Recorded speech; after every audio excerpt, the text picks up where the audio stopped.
Thank you, Presiding Officer. Can I also commend my colleague Fulton McGregor? I attended the debate and didn't speak in it in May this year, and it was my the first time I had really understood the scope and the scale of the issues that were being raised by the Give Them Time campaign, and I also like to commend them for their persistence and tenacity in pursuing these issues and highlighting it to the members of the Parliament. Many people have spoken about the 1980, Mr Whittle and my colleague Jenny Gilruth have both mentioned the 1980 Education Act, but I think it's also worth considering that there was a deferrals working group set up by the Scottish Executive in July 2000 to report an education provision for children born between September and February,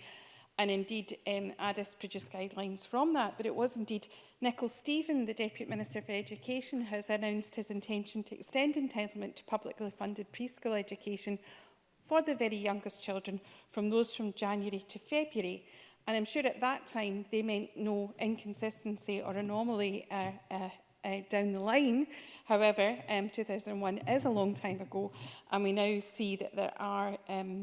problems faced by families in deciding what is in the best interest of their child when making a deferral decision. The guidance at that time said this should be centred in the best interests of the individual child. I'm sure that everyone in the Chamber agrees that that remains the critical issue here. It has to be a decision made in the best interests of the child, and that going forward that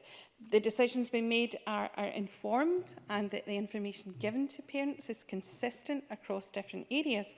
I was quite appalled in the original briefing from the Give It Time campaign to see some of the differences and anomalies across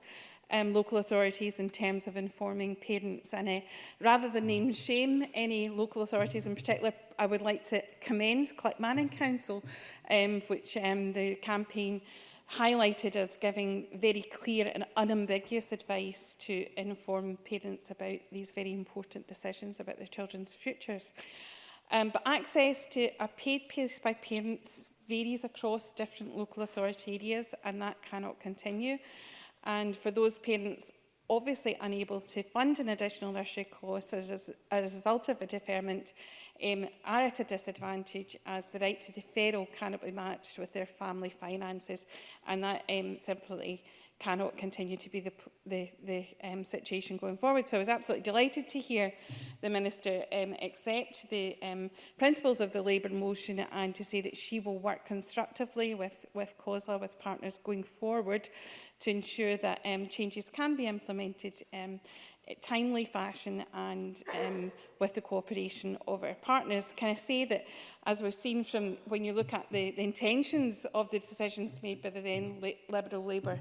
administration in 2001, the intention was to always do what's in the best interests of the child, but the very nature of introducing things can change the decisions that people then make. So we have to be very careful that as a result of giving a right to this entitlement, as well as the right to deferral, that it doesn't skew completely the numbers coming forward, and that we understand what the unintended consequences may be, so that when we do implement this, it is done in a timely and organised and in a manner that doesn't put additional pressures on our local authorities, but is done in the best interests of our young people in Scotland.